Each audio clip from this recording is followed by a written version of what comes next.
आज हम आए हैं एक ऐसी शख्सियत से आपको मिलवाने कि जो चंद्रशेखर आज़ाद यूनिवर्सिटी कानपुर से उन्होंने बीएससी और एमएससी एजी में की। उसके बाद जो कृषि विभाग है उत्तर प्रदेश सरकार का, उसमें एक उच्च अधिकारी रहे हैं। आप जो है डायरेक्टर के पद से जून 2021 में सेवानिवृत्त हुए हैं। मैं आपका सर अपने यूट्यूब चैनल जो विरासत ज़िंदगी है उसमें आपका हार्दिक स्वागत करता हूं और चाहूँगा कि सर अपने बारे में कुछ जो है परिचय अपना दीजिएगा। कहाँ पे आपका जन्म हुआ, कहाँ पे आपने एजुकेशन ली, और उसके बारे में आप थोड़ा बताइएगा। जी नमस्कार, मैं डॉक्टर ओमवीर सिंह उत्तर प्रदेश के कृषि विभाग से जून 2021 में, जैसे कि आपने बताया, विभाग के उच्चतम पद कृषि निदेशक से सेवानिवृत्त हुआ हूँ। मेरा एक छोटा सा गांव है मवाना तहसील में, मुबारकपुर जनपद मेरठ में, और वहाँ से की मेरी पैदाइश है। और बचपन में पढ़ाई मैंने वहाँ पे की 1 साल, लेकिन पिताजी की कुछ अपेक्षाएं थी मेरे से। वो चाहते थे कि मैं उच्चतम पढ़ाई करूँ, उस पर हम खरे भी उतरे और उन्होंने मेरा एडमिशन करा दिया मवाना तहसील में।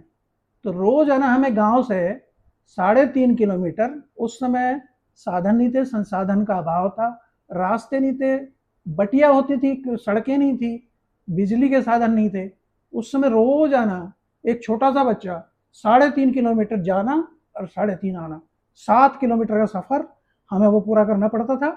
और उसके बाद हमने वहीं से कृषक इंटर कॉलेज मवाना से अपना जो इंटर तक हमने पास किया, और वहाँ से फिर हम चले गए चंद्रशेखर आज़ाद एग्रीकल्चर यूनिवर्सिटी। उस समय एक पत्थर कॉलेज होता था, और जब हिंदुस्तान पाकिस्तान जब एक साथ ही थे तो 5 ये संस्थाएं होते, 5 कॉलेज ये थे, उनमें से एक पत्थर कॉलेज था। बाद में आज़ादी के बाद ये चंद्रशेखर आज़ाद एग्रीकल्चर यूनिवर्सिटी बन गया था। तो वहाँ पे हमने बीएससी जी एमएससी जी की पढ़ाई की। उसके बाद हमने यहाँ पे एडमिशन लिया Institute of Advanced Studies Meerut University campus, Chaudhary Charan Singh agriculture, जो अभी यूनिवर्सिटी है हमारी सर ये मेरठ यूनिवर्सिटी शायद जो बिल्कुल चौधरी चरण सिंह जो सेंट्रल यूनिवर्सिटी है, जी, उसमें एग्रीकल्चर बॉटनी में जो मैंने एडमिशन लिया, वहाँ से एमफिल और पीएचडी की वहाँ पे। और ये मैंने 76 में कर लिया था हाई स्कूल 76 में कर लिया था, 78 में फिर इंटर कर लिया था, और बीएससी जी मैंने 83 में, और 85 में मैंने अपनी एमएससी जी पूरी कर ली थी। और 90 तक ये मैंने एमफिल और पीएचडी की डिग्री मैंने हासिल की थी। तो ये मेरा पढ़ाई का रहा। और फिर मैंने कृषि विभाग में शुरुआत की नीचे के पद से, श्रेणी 2 से जिला कृषि अधिकारी के पद से। लगभग प्रदेश में सभी जनपदों में मेरे को काम करने का मौका मिला, और जिला कृषि अधिकारी से फिर उप कृषि निदेशक, संयुक्त कृषि निदेशक, अपर कृषि निदेशक, और कृषि निदेशक में भी जो हमारा उत्तर प्रदेश राज्य बीज प्रमाणीकरण संस्था है, उसके निदेशक के पद से मैं जून 21 में सेवानिवृत्त हुआ। तो यहाँ इस बीच में बहुत सारे चैलेंजेस जो ग्रामीण क्षेत्र में, क्योंकि उतने संसाधन उस समय बिल्कुल नहीं होते थे। जैसे मैंने बिजली नहीं थी, सड़कें नहीं थी, पढ़ाई के कोई साधन नहीं थे।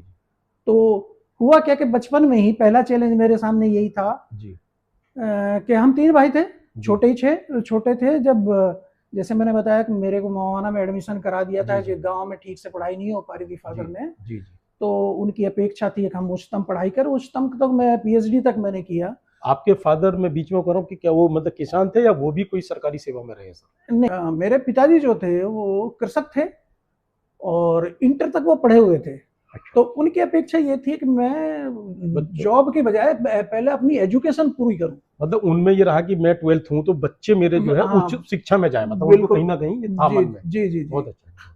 और उस समय जॉब को हालांकि इतना अच्छा नहीं माना था। मेरे बाबा जी वो भी इंटर थे, उनके दरोगा हो गए थे, और उन्होंने कह दिया अरे हमारे एक्चुअली पहले जमींदार होते थे, हमारा परिवार जो जमींदार परिवार था, तो उनको वो छोड़ दिया, वो गए नहीं, जो भी नहीं किया उन्होंने बाबा जी ने। पिताजी को लेकिन ये इच्छा थी कि हाँ मैं पढ़ लिख के कहीं जाऊं। लेकिन बहुत सारी अड़चने आई कि शुरू में जब हम छोटे थे तो मदर गुजर गई। अच्छा, वो किस उम्र में सर गुजर गया? तब हम मेरे ख्याल में पहली या दूसरी क्लास में थे, बहुत छोटे थे। छोटे थे। तो फिर उसका तो आपका लालन पालन और वो सब कैसे? हाँ, वो सबसे बड़ी समस्या हाँ। यही है कि अब खाना बनाने की भी दिक्कत थी। फादर ने मना कर दिया कि हमारी वजह से वो प्यार करते थे हमसे कि मैं शादी नहीं करूंगा, और कि दूसरी मदर पता नहीं कैसी होगी। जी। उन्होंने शादी नहीं करी, तो जी। दिक्कत ये आ गई कि अब लालन पालन कैसे। तो हमारी दादी जी थी, जी। वो चाचा जी के साथ रहती थी, अच्छा अच्छा। उनको फिर हमारे पास लाए। लेकिन मेरे को ये फील होता था, अगर वो जी। मेरे को थोड़ा भी डांटती थी जी जी। कि ये मेरे भाइयों के साथ कुछ अच्छा अच्छा। वैसे नहीं कर रही, मदर जैसा हाँ। फीलिंग नहीं आ रही, हाँ हाँ। अड़चने आई है। हाँ। तो फादर ने कहा कि तुम्हें पढ़ना और किसी चीज पे ध्यान नहीं देना। जी जी। तो फिर मेरा बस ध्यान उसी पर लग गया। लेकिन वही है कि मदर भी, हमारी दादी जी भी बहुत बुजुर्ग थी, जी। वो कर नहीं पा रही थी। अच्छा अच्छा। तो डिसाइड ये फादर ने ये किया कि मेरे से जो छोटा भाई था, जी जी। वो खेती बाड़ी में उसका लगाव था। अच्छा अच्छा।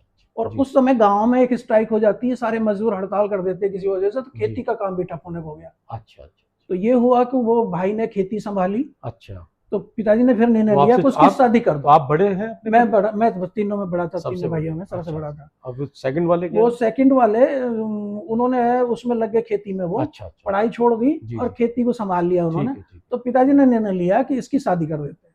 तो मेरे से छोटे की है। शादी अच्छा पहले हो गई? पहले शादी हो गई। अच्छा अच्छा।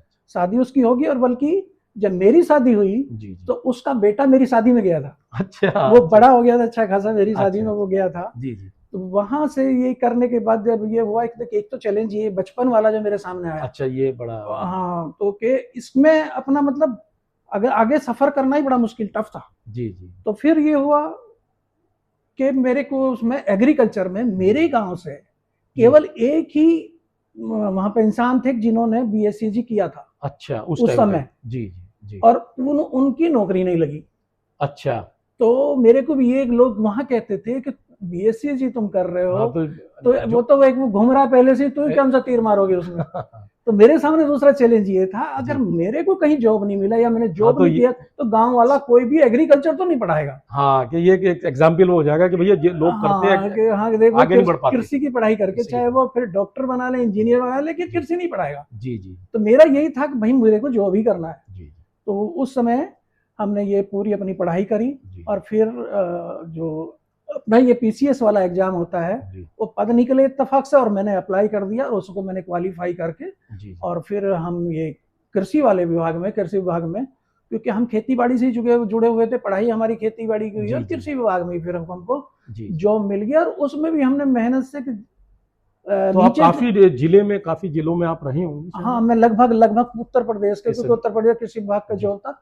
बुंदेलखंड केवल छोड़ के पूरे उत्तर प्रदेश में मेरे को नौकरी करने का मौका, किसानों के साथ मिलने का मौका मिला, उनका भला करने का मौका मेरे को प्राप्त हुआ। ये तो किसानों से जुड़े हुए थे, खेती बाड़ी से जुड़े हुए थे हम। तो ये चैलेंज हमारे सामने हुआ। जहां तक जैसे कि बात हो रही थी, फिर ये हुआ कि भाई अब तो शादी कर लो। जी जी। उसके भी बच्चे बड़े हो गए, छोटे भाई के। जी जी। तो मेरे पास मेरे फादर, उन्होंने नहीं, बल्कि मैं कानपुर चंद्रशेखर आजाद एग्रीकल्चर यूनिवर्सिटी में जब पढ़ रहा था, तो वहां पे एक प्रोफेसर साहब थे, ऋषिपाल सिंह, डॉक्टर ऋषिपाल सिंह। अच्छा अच्छा। मेरे को दिवाली पे घर आना था। जी जी। उन्होंने मेरे से कहा कि मैं एक लेटर आपको दे रहा हूँ। जी जी। ये मेरे एक साथी हैं डॉक्टर सोमवीर सिंह। अच्छा अच्छा। वो यहाँ पे डिप्टी डायरेक्टर सीड सर्टिफिकेशन थे, मेरठ में उनकी पोस्टिंग। जी जी जी। कि ये उनको ये पत्र दे देना। अच्छा अच्छा। मैं वो पत्र लेके उनके पास तक आया, उनको दे दिया, और फिर मैं अपने घर चला गया। अगले दिन फादर ने बताया कल किसी से मिल के आए थे। हाँ। मैंने कहा हाँ जी, डॉक्टर सोमवीर सिंह साहब से मिला था। अच्छा। तो आज वो तुम्हें देखने आए। अच्छा। उस पत्र में उन प्रोफेसर साहब ने लिख के भेजा था कि मैं एक लड़का भेज रहा हूँ, बहुत अच्छा है। अच्छा। इसका रिश्ते के लिए, अपनी बहन के लिए इनको देख लो। अच्छा अच्छा। तो वो चिट्ठी हम लेके यहाँ। अच्छा, वो आपको मालूम नहीं था कि इस चिट्ठी में क्या है? मैं अपनी शादी की चिट्ठी खुद लेके गया। मुझे नहीं पता था, मैंने खोला ही नहीं वो। जी जी। इंग्लैंड पत्र वो आते थे पहले बंद वाले, दैट इज कॉन्फिडेंशियल की भाई ये उन्होंने दिया था। हाँ, उनसे मिला, मैं फिर अपने गांव चला गया था। अच्छा अच्छा। फादर ने बताया कि वो ऐसे ऐसे कल कहीं गए थे, तो वो आज देखने के लिए आए हुए उनके फादर वगैरह। अच्छा। उस समय मेरे पिताजी गांव के प्रधान भी रहे। अच्छा। छोटा भाई क्या उनका शुभ नाम फादर का? श्री धर्मवीर सिंह। और मेरे ससुर भी अपने गांव के प्रधान रहे। अच्छा। तो वो दोनों प्रधानों की वजह से उनकी दोस्ती थी पहले से ही। अच्छा, पुरानी दोस्ती थी। तो वो वहाँ आए और उन्होंने ये बात हुई। मैं तब तक कुछ ऐसी बात नहीं हुई थी देखने उकने वाली बात। मैं फिर चला गया कानपुर। जी। ये लोग देखने गए, उनको वाइफ को देखने के लिए गए। और कुछ दिन बाद मेरे पास कानपुर ही आए, अच्छा भाई अब मान जाओ, करना होगा। अच्छा। और उसको मैंने कहा जी, जो आपने देख लिया सब कुछ जी ठीक जी। है, बस वहीं डिसाइड कर दिया उन्होंने। अच्छा अच्छा। तो शादी तय हो गई जी। जी जी। शादी हो गई, और शादी में हम जो दुल्हन को लाते हैं ना, उस जी। समय साधन जैसे बताते हैं हाँ नहीं, जी। ट्रैक्टर पे बैठा के लाए थे हम। अच्छा उस टाइम पे। ट्रैक्टर पे हम बैठा के अच्छा अपनी अच्छा, ये दुल्हन को कब की लेकर, बात है, किस साल की बात है ये ये? 84 की। 84 की बात हाँ, है। अच्छा तो अच्छा। मैंने हाँ 83 में एमएससी किया था, 84 में मैंने एमफिल और पीएचडी PhD। में यहाँ institute of advance history Meerut university अच्छा। कैंपस में एडमिशन लिया था, एग्रीकल्चर बॉटनी में। तो उस टाइम जो आप जैसे PhD और वो बता रहे हैं, मुझे लग रहा है शायद गांव में आपके उस टाइम तक कोई MPhil या PhD एमफिल पीएचडी कोई था ही नहीं, था नहीं बस उस। एक बीएससी जी थे। अच्छा वो भी अच्छा एक अकेले थे, उनका जॉब नहीं लगा था, बेचारे खेती करते थे। अच्छा। अच्छा उनकी लोग एग्जाम्पल देते थे कि अच्छा देखो अच्छा। कृषि करके, तो खेती पढ़ाई करके क्या तो करोगे। आपने मतलब एक चीज उसको ध्यान रखते हुए कि वो BSc AG मिनिमम आपको हमेशा वो ध्यान रहा और बिल्कुल उसको आपने बिल्कुल क्रैक करके और बिल्कुल आप एक अधिकारी के उस पर तक पहुंचे हैं। बिल्कुल बिल्कुल। जी तो ये एमफिल पीएचडी करने के बाद मैं फिर कृषि विभाग में ही जॉब में लग गया। जी जी और वहां से क्लास 2 जिला कृषि अधिकारी से शुरू करके, जी जी। और मैं कृषि निदेशक के पद तक बहुत पहुंचा। अच्छा बहुत अच्छा। तो ये इस तरह के चैलेंजेस बहुत आते हैं, ये जो जीवन यात्रा है ना, जी जी। बहुत उतार चढ़ाव वाली बिल्कुल रहती है। बिल्कुल बिल्कुल बिल्कुल। तो इस तरह की ये दिक्कतें वहां पे आई। डॉक्टर साहब जैसे आपके भाई जीवन में कोई ना कोई बहुत उतार चढ़ाव भी आए होंगे, जैसे एक दो प्रसंग तो आ भी चुके हैं मेरे सामने, तो कोई ऐसी एक दो सीख जो आपने जीवन में मतलब मिली हो आपको, वो आप बताना चाहेंगे? क्योंकि देखिए हम ग्रामीण परिवेश से हैं, वहाँ पे संसाधनों का बहुत अभाव रहता है, उतने आगे बढ़ने के साधन नहीं रहते हैं। और तो उस समय जो हमारे सीख उस समय यही थी कि मैंने 3 चीज़ अपनाई, जी जी।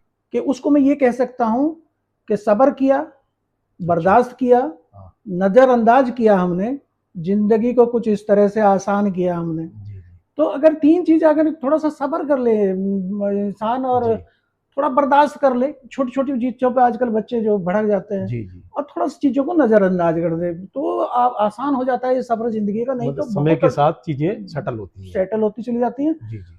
समय बहुत बलवान होता है, वही आपको रास्ता दिखाता है। अच्छा अच्छा। नहीं तो ये होता है कि जैसे बचपन में ही आपके मदर फादर के साथ कुछ हो जाता है, जी जी। मदर के साथ जैसे मेरे को हो गया, हाँ। उस समय फादर प्रधान हो गए, वो उतना समय नहीं दे पाते थे। जी जी और तो ये बहुत दिक्कतें थे, पढ़ाई लिखाई करके हम वहां तक पहुंचे, जी जी अपनी मंजिल को हमने प्राप्त किया। जी तो जी मैं उस समय यही कहना चाहूंगा कि हम थोड़ा सा भी पेशेंस रखें, जी हम अपने जीवन में हमेशा पेशेंस रखें, सब्र करें कि जी हाँ मुझे बढ़ना है, थोड़ा वक्त का इंतजार करें। वक्त हर एक रास्ता खोलता चला जाता है, जी अड़चने आती हैं, जी बहुत अड़चने आती हैं इस तरह की, जी। लेकिन आपको रास्ता मिलता जाता है, तो और आखिर तक आप पहुंच सकते हैं। बहुत अच्छा बहुत ऐसे जैसे विभाग में ही है, विभाग में ऐसी मंजिल नहीं मिलती, जी वहां पे भी बहुत सारे कंपटीशन रहते हैं। जैसे जैसे पद पे आप पढ़ेंगे, जी कंपटीशन बढ़ जाना चाहता है, जी हर एक की इच्छा होती है उच्चतम पद पे मैं पहुंचूं। जी जी तो वहाँ सीनियरिटी का बहुत सारे मुकदमे चल रहे थे, जो हम लड़े, जी और उनमें ऊपर वाला साथ रहेगा, हाईएस्ट पद तक हम पहुंचे जी जी और काम करके दिखाया। 2-3 जिलों में मेरे को बहुत अच्छा लगा। जी जी जैसे हाँ, यहाँ से बिल्कुल एकदम इंटीरियर में है गोरखपुर जो है, जी वहाँ भी मेरे को अच्छा लगा। अलीगढ़ में मेरे को अच्छा लगा, किसानों के साथ काम करने में अच्छा लगा जी। उनको। मैं डॉक्टर साहब आपसे ये जानना चाहूँगा, क्योंकि आप कृषि विभाग से एक उच्च पद पे रहे हैं, कि किसानों के लिए क्या उनको करना चाहिए अपनी खेती के लिए, और जिससे कि उनकी मतलब फसल तो बढ़े ही बढ़े, और उनको और क्या ध्यान रखना चाहिए अपनी मार्केटिंग वगैरह, जैसे कि उनकी कुछ मार्केटिंग नहीं होती, ये सब नहीं होता, तो उसके बारे में आप बताइए। किसान क्या है असल में, वो बहुत तजुर्बा है किसान के पास, लेकिन उसके पास तकनीकी चीजें नहीं है। जी उसके दिमाग में कुछ इस तरह का बैठ गया है किसान के, कि ज्यादा खाद देने से, ज्यादा पानी से देने से, ज्यादा दवाइयां डालने जी से ज्यादा पैदा होता प्रोडक्शन होगा। हाँ, अच्छा ऐसा है, है। जबकि उल्टा जी उसको संतुलित चाहिए। भाई ज्यादा हम खा लेंगे तो कैसे, ऐसे जी पौधे को साथ भी एसिडिटी है। हो जाएगी या कुछ ना कुछ अपने भाई। बिल्कुल बिल्कुल। वो मेहनत करता है, दिन रात मेहनत करता है। जी जी अब एक उदाहरण मैं दूं, जैसे जी एक खेत है धान का, जी जी 251 तरह के कीट होते हैं धान के खेत में, जो आंखों से दिखते हैं, अच्छा। और करोड़ों ऐसे होते हैं जो आंखों से दिखते नहीं, जो जमीन के अंदर अंदर होते हैं, जीवाणु। हाँ हाँ। और उसको एक कीट परेशान करता है, एक दीमक लग गया कि साहब, वो अच्छा। दौड़ के जाता है बाजार में, अब एकदम राम बाण दवाई दे दो, वो हाँ जहर लेके आता है, जी जी एकदम से जहर लेके आता है और छिड़क देता है। तो तो वो जो पूरा इकोलॉजिकल बैलेंस जो ईश्वर ने बना रखा, जितने भी कीट हैं वहाँ, हाँ, कुछ ऐसे भी होते हैं जो शायद जो फसल को हमारे सपोर्ट करते हैं, वो सहायक होते हैं। फार्मर फ्रेंड है, मित्र कीट है। मित्र कीट मित्र है। कीट ये समझिए जी जी कि हर फसल में बीज बन ही नहीं सकता जब तक फूल नहीं खिलेगा, जी और जी। फूल खिलने के लिए उसमें पॉलिनेशन करने के लिए मधुमक्खी तितली ये चाहिए ही चाहिए हमें। अच्छा अच्छा। अगर मधुमक्खी तितली नहीं आई तो बीज नहीं बनेगा, बीज नहीं और बनेगा। ये अगर आपने दवाई छिड़क दी तो ये तो बिल्कुल वो नहीं भी नहीं आएगी, आएंगी। वो भी मर जाएंगी। तो जो वो हमारा उस खेत में, धान के खेत में मेंढक, सांप, जो भी जीव जंतु सब होगा खत्म। सब खत्म हो जाते हैं, इतने जहरीले डाल देते हैं। इसकी जानकारी उसको नहीं। हम्म। तो ये चीजें बताना क्यों, यही कोशिश हम करते थे कि भाई ये समझने कुछ। दूसरा क्या है, किसान और खेती।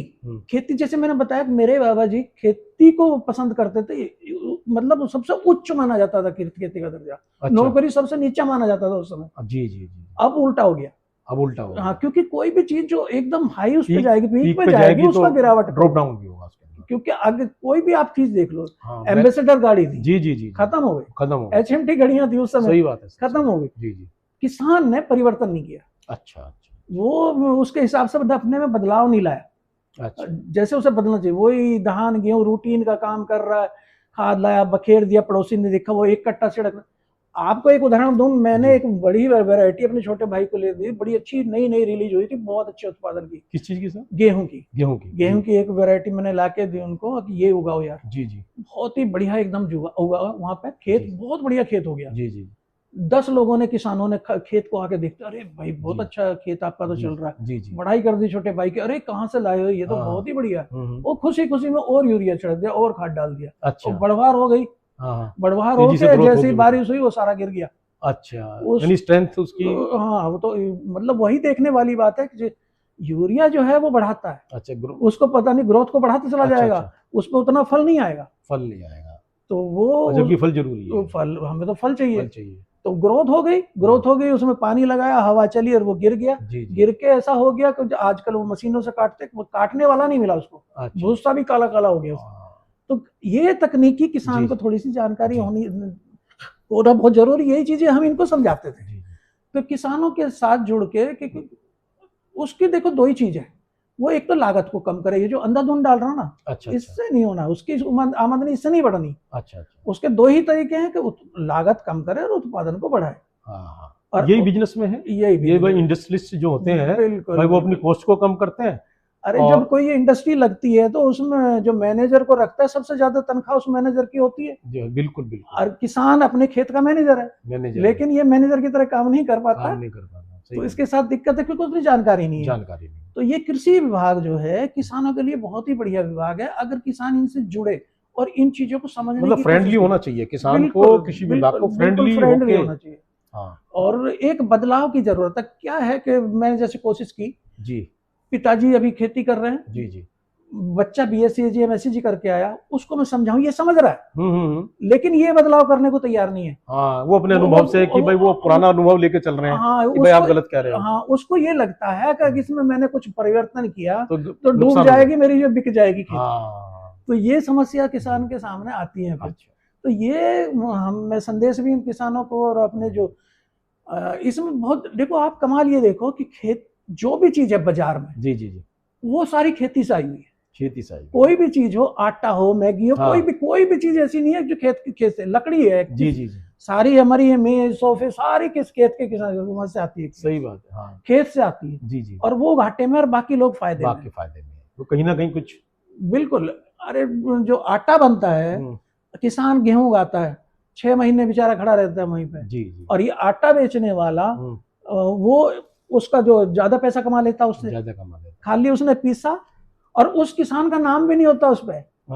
आटे वाले का भी नाम किसी दूसरे का होता है। आप ये कमाल देखो, मैं देखता हूँ आलू के स्टोर खुले हुए हैं। जी जी। आलू स्टोर पे जब कोई वो आलू वाला है, उसके 1 बीघा जमीन नहीं है। जी जी। और एक शादी का कार्ड आया मेरे पास, जी जी, कि राम सिंह आलू वाले। अच्छा। मैंने कहा भाई तेरे जमीन तो है नहीं, तुम राम सिंह आलू वाले कहाँ से हो? हाँ हाँ।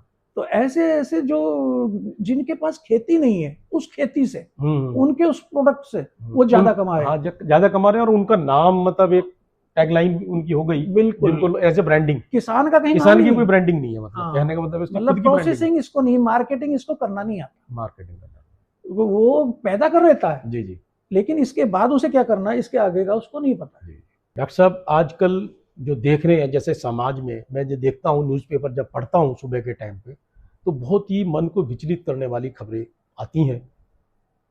हत्या का, लूट का, इस तरीके की घटनाएं जो बड़ा ही बेचैनी होती है।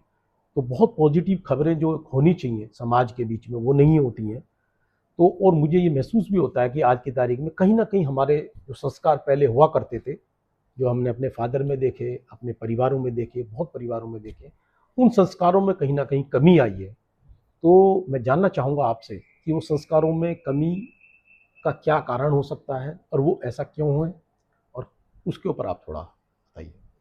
देखिए, हमारे देश में ना जो 70% अभी भी, पहले तो 75-80% तक, तो 70% जनसंख्या जो है ना जी। एग्रीकल्चर में निर्भर है, जी। ग्रामीण परिवेश से जुड़ी हुई है। और ग्रामीण परिवेश में समस्या क्या आ रही है कि खेती बाड़ी से जुड़े हुए, अगर आप बिजनेस कर रहे हो, जो 25% लोग हैं जो बिजनेस कर रहे हैं, और ये 75 तो जो खेती बाड़ी से ही जुड़े हुए हैं, जी। जी।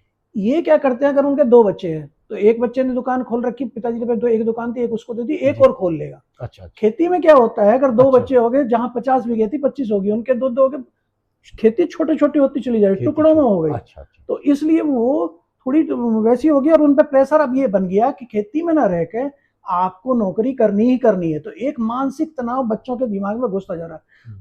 उसको मम्मी पापा भी वहीं से शुरू करते हैं, तुझे पढ़ना ही पढ़ना है, तुझे यहाँ से बाहर निकलना ही निकलना, उसमें प्रेशर है। तो वो बचने की कोशिश करता है माँ बाप से। अच्छा। वो वहां पे जो उनके पास बैठना चाहिए, उसको लगता है कि दूरी बन रही ये है। हाँ, ये फिर भी मेरे से कहेंगे अच्छा। कुछ जाके पढ़ाई कर, और तुझे तो बाहर निकलना, खेती में यहाँ रह रहना, कि इसकी छोटी सी खेती हो गई, जी। जी। इसमें कुछ नहीं होना। जी। जी। और जो पढ़ के निकल गया, जैसे मेरा जैसा मान लिया निकल गया, मैं अभी जैसे बोल रहा था, मैं वहां तक चला गया, जी। जी। सबसे पहले काम वो क्या करता है, आते ही अपनी जमीन बांटता है। अब अच्छा। मैंने ये काम नहीं किया। अच्छा। मेरे अभी जैसे आप बता रहे कि न्यूक्लियर फैमिली होगी, मेरी अभी भी संयुक्त फैमिली है। अच्छा। जॉइंट फैमिली है, बहुत पूरा एकदम से प्यार है। अच्छा। इतना सम्मान देते हैं, मुझे कुछ करने की जरूरत नहीं, सब दाना पानी मेरा बेचारे मेरे भाई भतीजे जो है जी। यहीं ला के देते हैं, और वहां पे भी पूरा वो होता है। तो मेरे को पेंशन मिल रही है, मैंने यही सोचा कि भाई मेरे को जरूरत क्या है, जी। जी। जी। खाने पीने को मेरे को मिल रहा है, जी। बच्चा नौकरी कर रहा है, जी। जी। ऐसे ही छोटा भाई है, जी। जी। उसका भी कर रहा है वो, और वो खेती बाड़ी एक जगह जो मिलके हम कर सकते हैं, एक दूसरे को जो दे सकते हैं, तो उसके बच्चे भी बैठते हैं, मेरे भी बच्चे बैठते हैं, हम संयुक्त एक साथ बैठते हैं। संयुक्त एक साथ बैठते हैं। तो ये सारा परिवार अगर मिलकर रहे, जी। जी। और वो फिर उससे बड़ों से बुजुर्गों से ज्ञान भी लेता। नहीं तो अगर आप ऐसा प्रेशर बना दोगे, छोटे छोटे होती चली जाएगी खेती, तो फिर उसमें कुछ नहीं बनना। एक तो हमें डॉक्टर साहब से एक बहुत बड़ा संदेश जैसे अभी मिल रहा है कि आप एक उच्च पद पर भी रहे हैं सरकार में, कृषि विभाग में, और जैसे कि आजकल एकदम डिवाइडेशन हो जाता है फैमिलीज का, तो यानी आप जो है आज भी एक संयुक्त परिवार में हैं, और इनके जो बच्चे हैं, भतीजे हैं, वो सब आपस में सब लोग मिलते हैं, बैठते हैं, कोई जमीन का कोई विभाजन नहीं, कोई कुछ नहीं। एक बहुत बड़ा मैसेज जो आजकल लोग अपनी परिवारों में इसको करना चाहिए, उसकी कहीं ना कहीं कमी आ रही है, डिवाइडेशन नहीं बढ़ना चाहिए। आप डॉक्टर साहब उसका बेनिफिट बता ही रहे हैं मेरे सामने। जी। जी। और साथ ही ये है कि गांव में मैं जो अभी देख रहा हूँ, जी। जी। जो लड़का पढ़ लिया और खेती बाड़ी कर रहा है, जी। जी। उसकी शादी नहीं हो रही। शादी नहीं हो रही, शादी हो जा रही तो चल नहीं रही, बिखराव हाँ, हो रहा है। वैवाहिक संबंधों में भी वैवाहिक संबंधों में बहुत जैसे ज्यादा पहले बहुत लंबे समय चले करते थे, अभी मैं देख रहा हूँ हर समाज में स्थिति है, हाँ, बहुत लंबे रिश्ते नहीं मतलब चलते, और कहीं ना कहीं उनमें वो आ जाता है। बिल्कुल बिल्कुल। और आपस में। तीसरा जो, क्योंकि प्रेशर बनता है, तो नशे की तरफ बहुत बच्चे अच्छा। बढ़ रहे हैं। शराब वराब और इस तरह के जो जी। एडल्ट्रेशन वो जो हो रहे हैं, जो जी। जी। दवाइयाँ ववाइयाँ ले रहे हैं जी। उस तरह की, जी। वो एक तरह से जहर, और ये बहुत ही ज्यादा नुकसान कर रहा है। यही कारण बनता है जी। लूट खसोट और इन सब का, जी। जी। क्योंकि वो उसको, तो इनको अगर हमें ध्यान रखें, और खास करके हम लोगों का जो जिम्मेदार, पहले जो हमारे बड़े बुजुर्ग इतने ज्यादा पढ़े लिखे नहीं होते थे, जी। जी। लेकिन उनके पास ज्ञान होता था, ज्ञान होता था। और ये बात एक्चुअली अभी भी समझ में आती है। जैसे मेरे समझ में, जब मेरे फादर मुझे समझाते थे, उस समय नहीं समझ में आती थी। जी। जी। जी। अब वो नहीं है, हाँ, वो मुझे समझ में आती है कि वो यार सही कहते थे। वो सही कहते तो थे। इन बच्चों को भी अभी समझ में नहीं आ रहा है। हाँ, हाँ। जब वो नहीं रहेंगे, जी। जी। तब इनकी समझ में आएगा, तब कोई रास्ता नहीं होगा। जी। जी। जी। तो ये समझने की बहुत जरूरत है बच्चों को कि जो हमारे माँ बाप हैं उनको सम्मान देना, उन्हें ये समझना कि तो पुराने जमाने के हाँ। कंप्यूटर के बारे में क्या जाने, जी जी जी। उन्होंने दुनिया देखी है, उनके पास एक तजुर्बा है, तो उसको बहुत जरूरी है कि उनको उनका आदर सम्मान करें, उनसे कुछ सीखें। जी जी। आप देखो स्ट्रेस क्यों बढ़ता है इंसान के अंदर।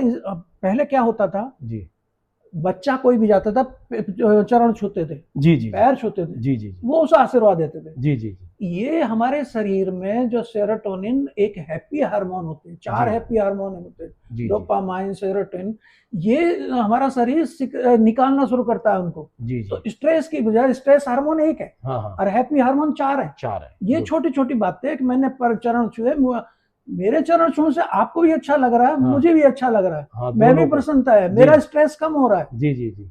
फिर क्या करते थे, बच्चा अपने फादर से लिपट जाता है, मदर से लिपट जाता है, गले मिल हग कर, ये जो इसी में ये हार्मोन हैप्पी हार्मोन्स निकलता है, स्ट्रेस कम होता है। जी जी। अब ऐसा हम करते नहीं, अब नहीं करते। हाँ, आप खुद सोच के, मैं खुद सोच के देखो, मैंने अपने बेटे को कब गले लगाया, सही, कभी हम लगाते ही नहीं गले। तो हमारी भी कहीं ना कहीं मतलब एज ए गार्जियंस हमारी भी कमी है। हमने बिल्कुल उसको मशीन समझ लिया कि कमा के ही लाएगा, उसे ऐसा प्रेशर बना देते हैं, उसे स्ट्रेस में ला देते हैं। जी जी। अगर उसे हम समझाएं, बैठाएं, गले से लगाएं कि मैं तेरे साथ हूँ, और उसको भी लगेगा, फीलिंग होगी। आप कमाल करो कि जी, सरकारी नौकरी में हम रहे, दुनिया भर के अधिकारी और नेता को सबको बुके देके जाता था।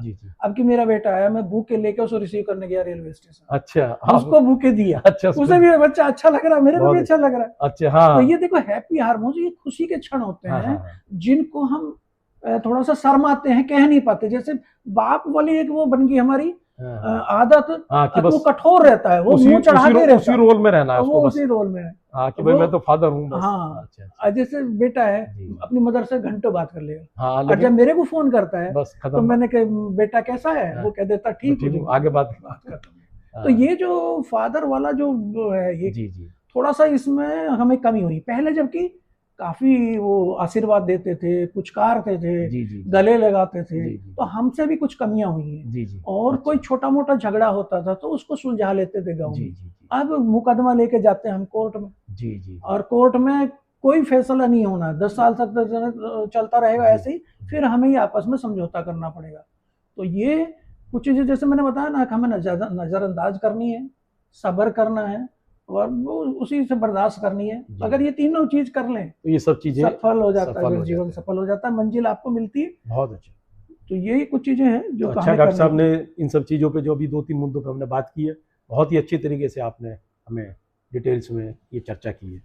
डॉक्टर साहब, मैं चाहूँगा कि आप एक अच्छे उच्च पद पर रहे हैं, और आप गाँव समाज में भी रहे हैं, और एक छोटे से गाँव से रह के आपने गांव में पढ़े हैं और इतने उच्च पद तक पहुंचे हैं। तो मैं चाहूँगा कि जो हमारे चैनल के जो व्यूअर्स हैं, युवा हैं या और भी लोग हो सकते हैं, उनके लिए खासकर विशेष रूप से मैं युवाओं के लिए संदेश आपके माध्यम से चाहूँगा कि उनके लिए क्या आप संदेश देना चाहेंगे। मैं ऐसे युवाओं को यही कहना चाहूँगा कि देखिए, 2-3 चीज़ें हैं, आप अपने जीवन में उनको कर लीजिए। पहली ये कि जैसे मैं रिटायर हुआ, रिटायर होने के बाद में मैंने अपने टेरेस गार्डन में गार्डनिंग शुरू किया हुआ, वहाँ बहुत सारे पेड़ पौधे, फूल वूल है, सब है। मान लिया गुलाब का एक फूल खिल रहा है जी, तो गुलाब कभी भी कोशिश ये नहीं करता कि मैं गेंदे की तरह बनूं, मतलब तुलना नहीं करनी है।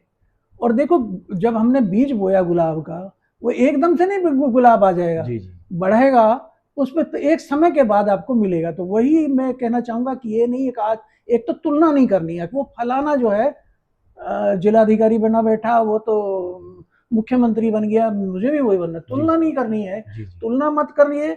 दूसरा, आपको समय का इंतजार करना है, कोई भी पौधा एकदम से नहीं दे सकता। तीसरा, आप देखो पेड़ को, किसी भी पेड़ को देखो, जब आंधी आती है ना, जो झुकना जानता है, आंधी में वो हो जाता है, जो अकड़ के खड़ा रहता है टूट जाता है। तो वो बड़े बुजुर्गों के सामने झुक के चलिए, उनको सम्मान दीजिए और झुकना सीख लीजिए।